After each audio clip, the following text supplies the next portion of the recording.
시청자 여러분 안녕하십니까? 복지TV 뉴스입니다.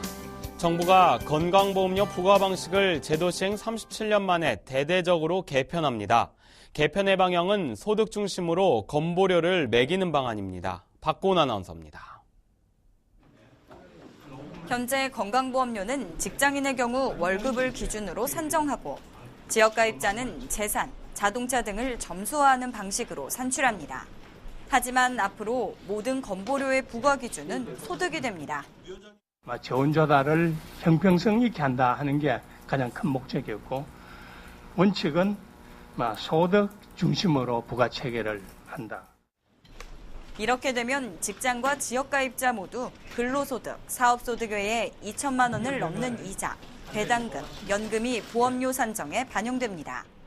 월급 외에 별도의 사업소득이나 2천만 원 이상 금융소득이 있는 직장 가입자는 보험료가 오르고 반대로 변변한 소득이 없는데도 집이나 자동차 때문에 많은 보험료를 내야 했던 지역가입자는 건보료가 줄어듭니다. 다만 일회성인 퇴직 양도소득, 소득보다 재산에 가까운 상속 증여소득은 부과 기준에서 제외됩니다. 또 소득이 없거나 적은 지역가입자에게는 정액의 최저 보험료를 부과해 부담이 급격하게 늘지 않도록 할 방침입니다. 소득이 있는 직장가입자의 가족도 보험료를 내게 돼 무임승차 논란을 잠재울 전망입니다. 현재 전국의 피부영자 2,047만 명 중 소득이 있는 사람은 260만 명, 1억 원 이상 재산 보유자는 157만 명에 달하는데 이 중 상당수의 건보료 부담이 늘어날 가능성이 있습니다. 복지TV 뉴스 박고은입니다. 2014 인천 장애인 아시아 경기대회 조직위원회가 전 탁구 국가대표인 현정아 감독을 선수촌장으로 임명했습니다. 정두리 기자입니다. 30여일 앞으로 다가온 2014 인천 장애인 아시아 경기대회. 선수단과 임원 등 9,700여 명이 합숙하게 돼 선수촌을 총괄 지휘할 선수촌장에 1985년 국가대표 발탁 이후 국제대회에서 화려한 우승 기록을 남긴 한국마사회 탁구단 현정아 감독이 선임됐습니다. 마음을 나눌 수 있는 공간으로 선수촌에서 많은 추억을 만들어주고 싶다는 현 선수촌장은 장애인 선수들에 대한 관심과 응원을 이끄는 데도 힘쓰겠다고 다짐했습니다. 스포츠 그 자체만으로도 감동인데 장애인분들이 하는 그 스포츠는 얼마나 감동이겠어요. 이거는 글로 쓸 수 없는 어떤 그런 감동을 줄 수 있다라고 생각을 해서 저는 거기에 포커스를 맞추고요. 많은 분들한테 그런 감동을 드릴 수 있도록 노력을 하겠습니다. 특히 이번 대회에 1991년 지바 선수권 대회에서 현정아 선수촌장과 남북 단일팀을 이뤘던 이분희 선수가 북한 장애자 체육협회 서기장으로 참가하게 되면서 이들의 재회에도 관심이 쏠리고 있습니다. 만나고 싶다고 그렇게 얘기를 했는데 그 꿈이 인천에서 이루어질 거다라고는 생각도 못했거든요. 사실은 외국 어디를 가면 이제 만날 수 있겠구나 이렇게 생각을 했었는데 그 꿈을 이룰 수 있겠다라는 그런 생각이 들어서 약간 좀 긴장도 되고. 도전의 가치와 감동이 이어질 인천 장애인 아시아 경기대회. 선수들의 추억과 우정을 위한 준비도 마무리되어 가고 있습니다. 복지TV 뉴스 정두리입니다. 전국의 국공립대 직장 어린이집 실내에서 법정 기준치의 최대 10배에 달하는 성면이 검출됐습니다. 정유린 기자입니다.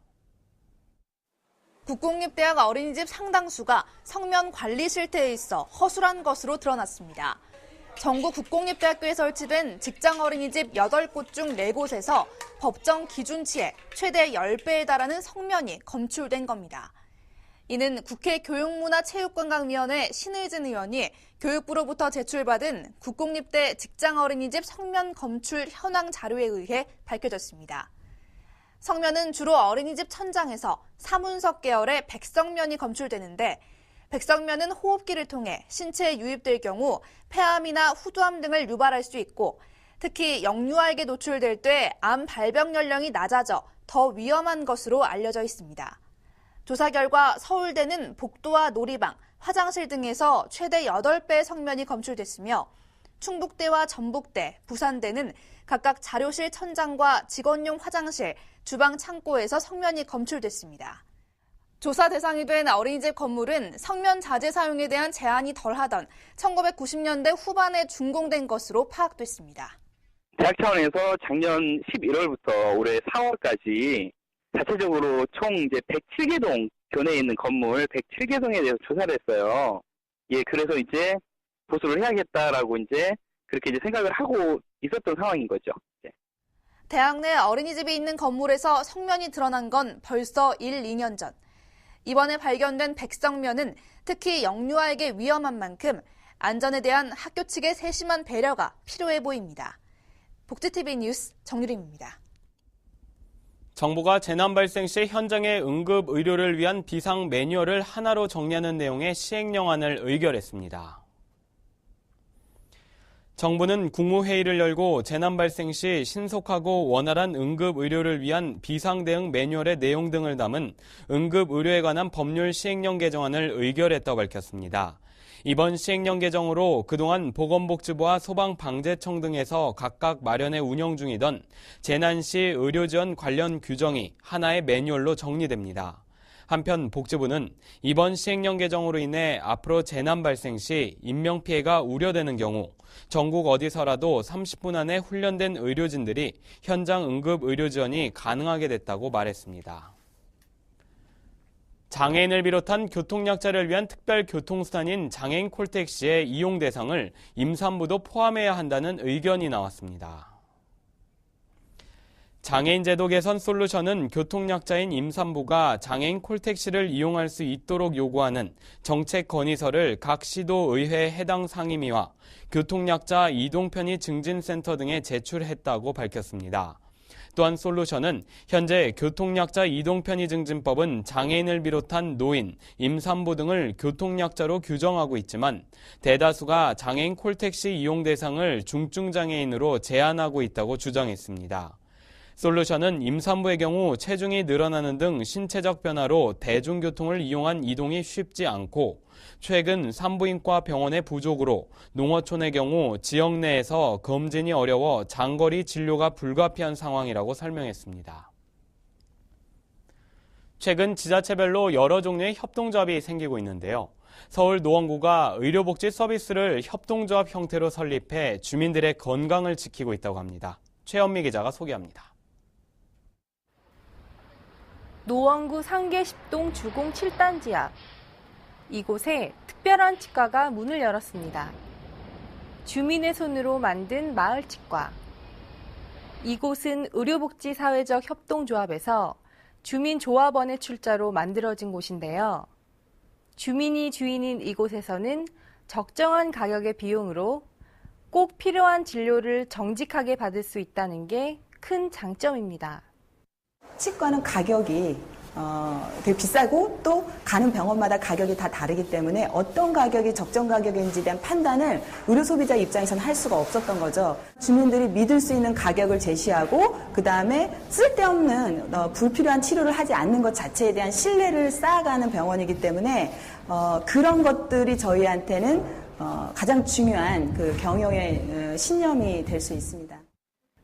주중은 오전 9시 반부터 오후 6시 반까지, 토요일은 오전 10시부터 2시까지 진료하는 마을치과는 교정을 제외한 치아와 관련된 모든 과목을 진료할 수 있습니다. 주민 스스로 함께 더불어 살아가는 건강한 병원을 만들어가는 의료복지사회적 협동조합은 주민 누구나 조합원으로 활동이 가능하며 다양한 활동들을 통해 우리 생활에 꼭 필요한 의료 공간을 만들어가고 있습니다. 복지TV 뉴스 최원미입니다. 가을은 유난히 클래식이 어울리는 계절인데요.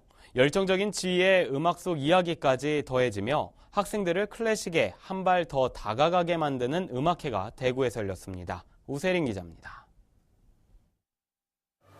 클래식에 대한 지휘자의 설명이 있는 이색적인 음악회가 열렸습니다. 클래식보다 대중음악을 더 좋아하던 학생들도 오늘은 귀를 기울입니다. 클래식 음악이 어렵지 않다는 표정들입니다.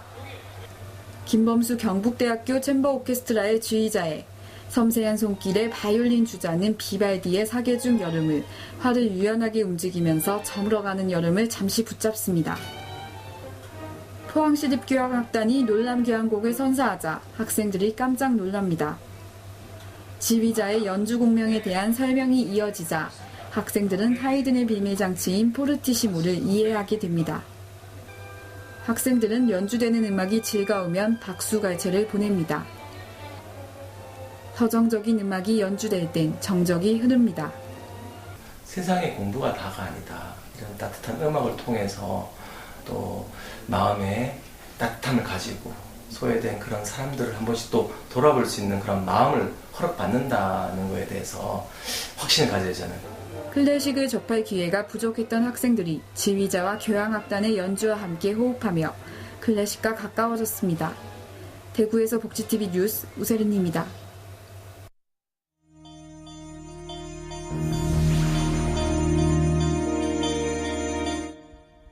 이어서 간추린 뉴스를 전해드립니다.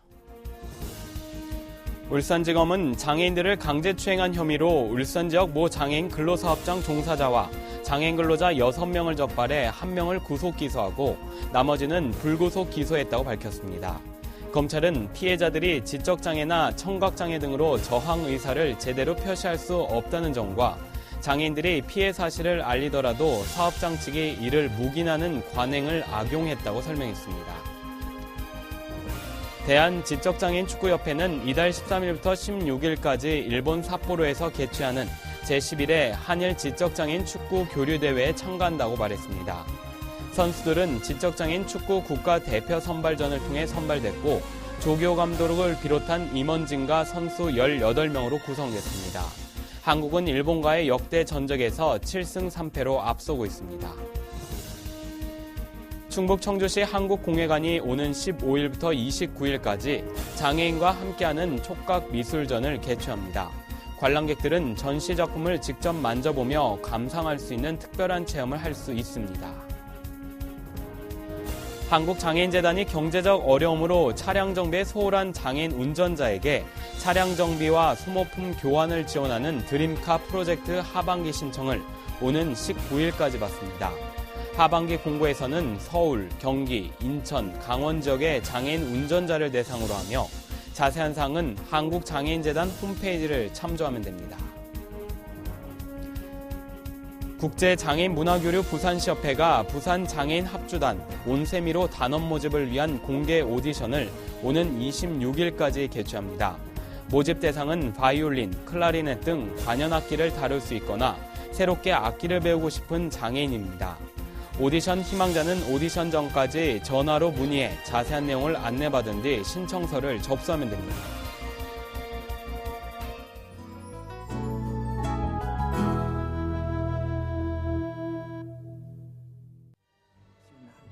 젊은 지휘자 안드레아는 벨렌과 연인 사이.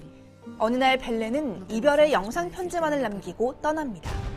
실연의 아픔에 괴로워하던 안드레아 앞에 파비아나가 나타나고 둘은 교제를 시작하지만 비밀의 방에 들어간 벨렌은 이 모든 상황을 지켜보고야만 하는데 비밀의 방이라는 공간에서 벌어지는 스릴러 히든 페이스.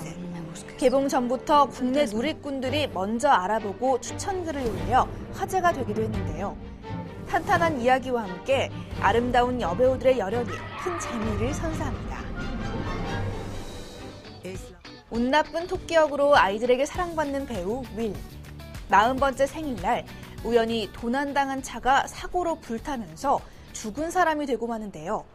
급기야 윌은 인도인으로 변장하고 자신의 장례식장에 숨어들게 되는데 기발한 상상력의 대가 샘 가바르스키 감독이 메가폰을 잡은 영화. 연기파 배우들과 함께 삶에 대한 색다른 해석을 담아냈는데요. 예측 불가 스토리와 새로운 감각의 코미디로 관객들을 사로잡을 것으로 기대됩니다.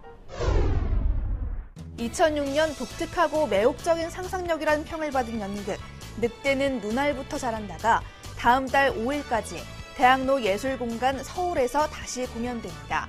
장애인과 국가유공자는 50% 할인 혜택이 있습니다. 소극장 창작 뮤지컬 완전보험 주식회사가 11월 2일까지 대학로 뮤지컬센터 공간 핏골로에서 펼쳐집니다. 장애인과 국가유공자는 50% 할인 혜택이 있습니다. 가요계의 디바 백지영이 서울을 시작으로 국내 주요 도시를 투어하며 팬들을 만납니다. 첫 공연은 오는 20일 서울 올림픽공원 올림픽홀에서 펼쳐지는데요. 공연장에는 휠체어석과 장애인 화장실이 있습니다. 인천 아시아경기대회와 인천 장애인 아시아경기대회가 이제 얼마 남지 않았습니다. 아시아인들의 모든 시선이 인천으로 모아지고 있는 가운데 우리 국민 모두의 관심이 그 어느 때보다 집중돼야 할 때인 것 같습니다. 이상으로 복지TV 뉴스를 마칩니다. 시청해주셔서 고맙습니다.